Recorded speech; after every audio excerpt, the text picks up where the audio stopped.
Likutei Sichos, Chelek, Yud Aleph, chapter, book 11. Beshalach, the third Sich of Beshalach, part 2 of the Shir. So here we are in Seif Ches, in paragraph 8. We're talking about the laws of Shabbos. We're now going to give, the Rebbe says, from all the above mentioned, which we said that we spoke about Shabbos. So there's also a lesson in the Avodah, in the service of Hashem in general. Okay, so first of all, says the Rebbe like this: the main existence of a Jew is his godly soul, which is a portion of God from above.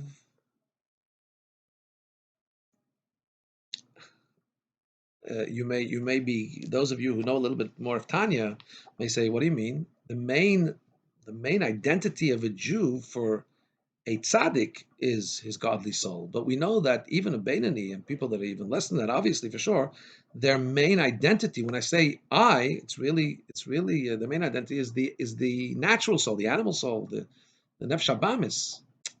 That's why only Hillel says, I've got to go feed my animal soul. The rest of us will say, I have to feed myself. When I go to eat, I'm feeding myself, right? So the Rebbe says, yes, what the Tanya is speaking about is when we talk about even the externalities of the person. So then indeed, we have to be honest and say that when a person speaks about himself, he is really his natural animalistic self. And his godly soul is something he has in him, but that's when we talk about externally. Internally and deeply and existentially, says the Rebbe, the reality, the true depth, and the true being of each Jew, even the most callous of callous, even the kal shebekalim, somebody who's least of the least, really sensitive to his Judaism, is his neshama. Because any Jew, we've seen it historically, says Alter Rebbe, is ready to give up his life for God. That's the deepest point of himself. That's his true truth. And therefore, says the Rebbe proves that we have to say this, even according to the Tanya.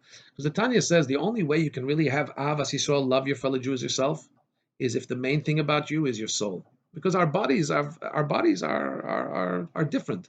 And our bodies get jealous, and our bodies have competitivity. How can you love somebody like yourself? And it's a mitzvah to love someone like yourself. It's only if your soul is the main part of you. And the Alter Rebbe teaches that, and yet the Alter Rebbe also, of course, teaches that we're all obligated to love each other as ourselves, which means to say that it must be that at some level, the Rebbe proves this way, that our souls are the reality of our existence. It doesn't always come out that way in an external way. We have to work on it. But okay, so that was a parenthetical. That's from the footnote. So let's go back to the point. The main metzias, the main identity of a Jew is his godly soul, which is a portion of Hashem from above, and therefore the same way that Hashem is totally aloof from even being a source of creation. You know, sometimes people say, "Oh, Hashem's so great; He created heaven and earth." No, that's not the greatest of Hashem. The 10 utterances where Hashem creates world, that's called in the Zohar milin de adiota. That's called mundane things for simpletons. That's a constraint for Hashem. Tzimtzum and all that, right? That's a constraint for Hashem. So it is by the Jew. If the main part of us is our godly soul, for the godly soul also. Intrinsically, the godly soul is totally aloof and removed from worldly things. However, the Torah gives us a commandment: 6 days you should and 6 days you should work and do you should work and do your work. This, the Torah is saying, be like God as well, that He constricted Himself He restricted and constrained Himself to create worlds. Similarly, you have to constrain yourself from your lofty spiritualism, and for those 6 days, act like God and restrict yourself and do work. If the Torah wouldn't tell us do work, that's not who we are. We're lofty spiritual beings. The Torah gives us an instruction. Go do work. And then Rabbi says in a footnote, that will explain why in the Gemara there's a discussion that some people were working and some scholar came and they didn't stand up for the scholar. And the Gemara says, yeah, they're allowed to not stand up. Why are they not allowed not to give deference to the scholar? So Rashi and Tosfos, there's different opinions there. One says they were working for somebody else. They can't stand up and stop and shirk their duty for somebody else to give deference to a scholar. Tosfos says, well, it means they're not obligated. Anyway, the Rebbe says, no, they're not allowed. Now we can understand the concept of work is an instruction by the Torah. The Torah tells us to go and work for 6 days. But, one second, why does the Torah have to instruct us? Because it's not our default. Our default is who we really are, is our soul. The Torah says, go and work. And that becomes a mitzvah to go and work. But that's why the Torah has to tell us, act like God, go and work. But that means that working, when a Jew works in mundane matters of the world, it's a constriction, it's a descent. His true entity is even then. Hashem wasn't defined by the 6 days of creation, even while he was creating. He's still aloof. His real identity, so to speak, is unrestricted, is infinite. Similarly, even when we as Jews are involved in working, we still, our deepest essence is still rest and separation from mundane and worldly matters. So therefore, these two laws of Shabbos, one is that we discussed earlier. One is that you're not allowed to do work on Shabbos. That would be profaning, bringing impurity into the sanctity of Shabbos. And the prohibition for not taking yourself on Shabbos to outside the confines, which would be taking the Shabbos to a place of impurity. Both of them have an instruction for the way we live life. Because remember, our true identity is always Shabbos. We work, that's an instruction we have to be like God and restrict ourselves and work for 6 days. So now, what does it mean not to do work on Shabbos? Again, we're now going to translate it into our daily lives. The 6 days of the week, we also have a Shabbosdic aspect in our true identity is Shabbos. So what should we do? We're instructed to work, but the prohibition of work is not to violate our inner Shabbos would be in two ways. Either bringing in mundaneness into the most Shabbos aspect of your life. If we have to divide the person, okay, which part of him is mundane, which part of him is Shabbos on a regular day? We'd say the mind is where his true godly soul and deepest essence is. That the mind is Shabbos. The hands are doing work. That's mundane. So make sure, do all your work as it is explained. You do your work, do the work. Don't be so vested and so totally consumed by a work that your mind is not free, or that your mind is not in its place of undisturbed connectivity to God, right? Because they still have to be Shabbos. Your definition internally is Shabbos, so they still have to remain Shabbosdik. So of course, even today we use our computers, we use our mind. That we're using our mind though as an activity, but in our mindfulness, we always have to be in a state of connectivity to Hashem and never be violated with being totally consumed by the mundane. That would be like doing a work on Shabbos, right? Violating the personal Shabbos state. And as well, and that's why it says in the Tehillim, it says, when you do, the verse is, Yigia kapecha kiseria, in the Tehillim, do the work of your hands. Your hands should work, not your deepest recesses of your minds. Make sure that your work is what you do, not who you become, right? And when a person does bring mundane things into his mind and heart, into his mind and intellect, in other words, he in that way disturbs the pristineness of his internal Shabbos. So what he's done is created chalal. Chilul means to profane, to violate. Chalal also means an empty space. He's created a place that is a void space, God forbid, from the feeling of God, from the feeling of spirituality. If he would really, you know why that is? Because if he would really feel that God is everything and it's God's blessing that brings wealth, and the fact that he has to go out and do mundane things and make a business and work and do things that yield profit and that yield income is because it's just a cover for Hashem's miraculous gifts. Hashem wants us to make a natural cover, but really it's not his activity that's doing it. So then he won't do things that are zigzag. He won't do things that are sly, that are not really godly, because hey, they don't serve any function. His work is only coming, his success is coming from God's blessing. The reason he has to do work is to be a cover for God's blessing, a disguise, a camouflage. So doing machinations, doing sly things, getting overindulged or over worried, over consumed, preoccupation with making that living is actually a statement of void of his true full belief in Hashem. It's actually going to make him less worthy to be a recipient of that blessing of Hashem. May I just give an analogy?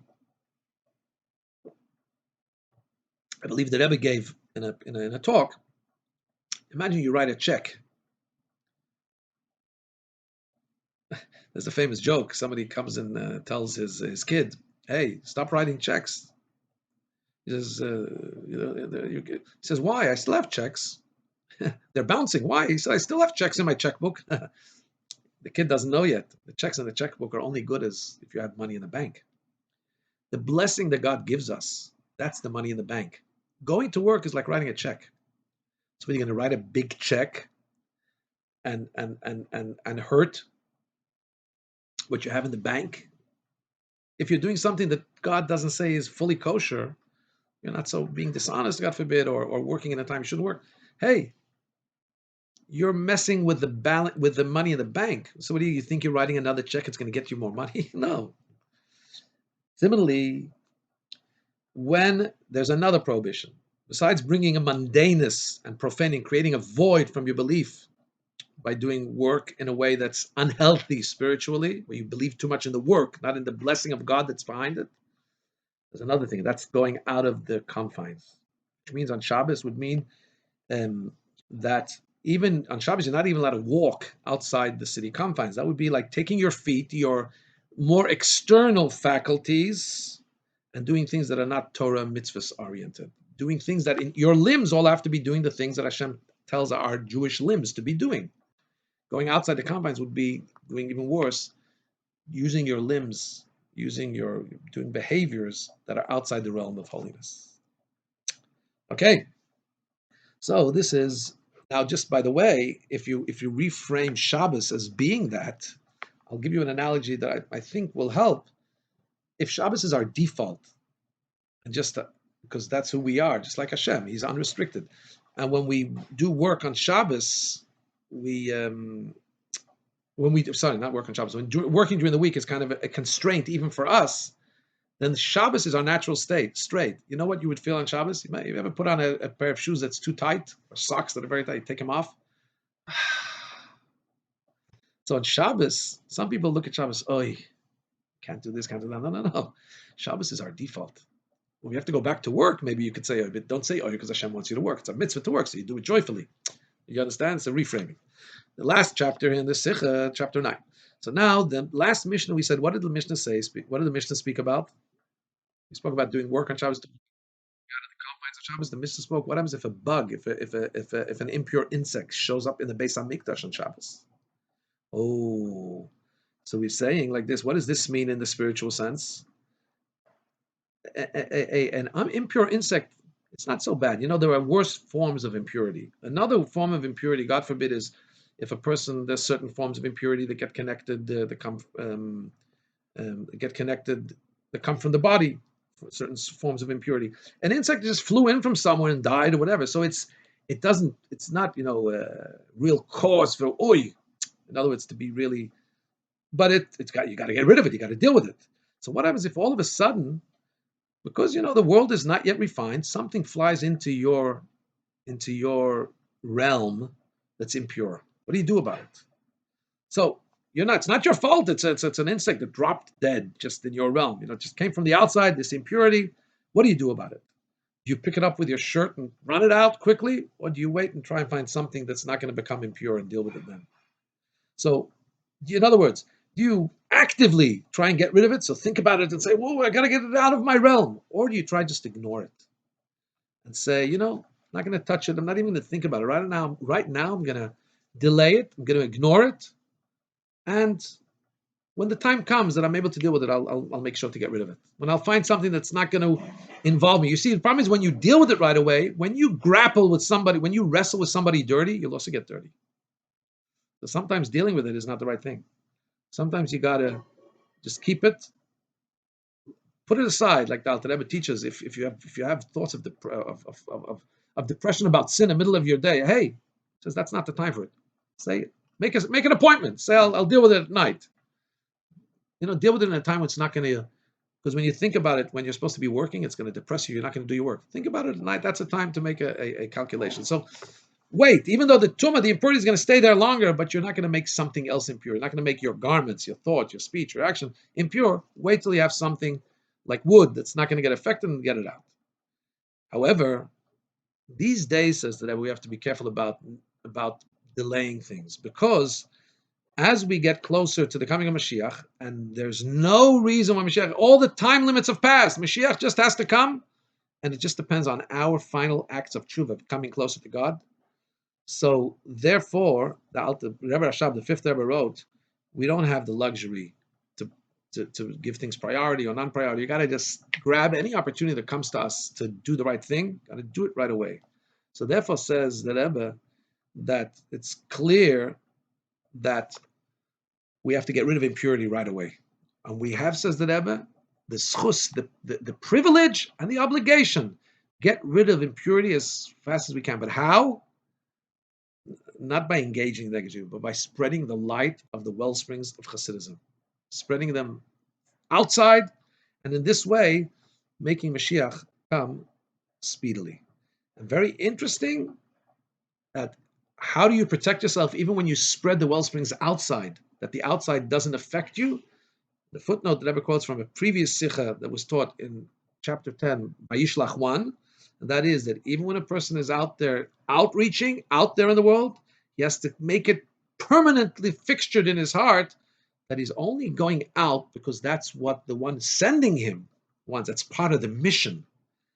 And when you're going out because it's part of the mission, you're kind of attached with a life rope. You're kind of attached, and you don't get engrossed in the outside. And this was what the Rebbe taught us. We have to go out on his mission.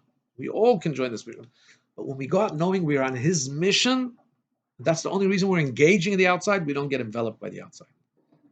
Right, that's very important. All the best. When Mashiach come, we'll do Afatzas Hamayonis, spread the well springs of Chassidus, and as we're just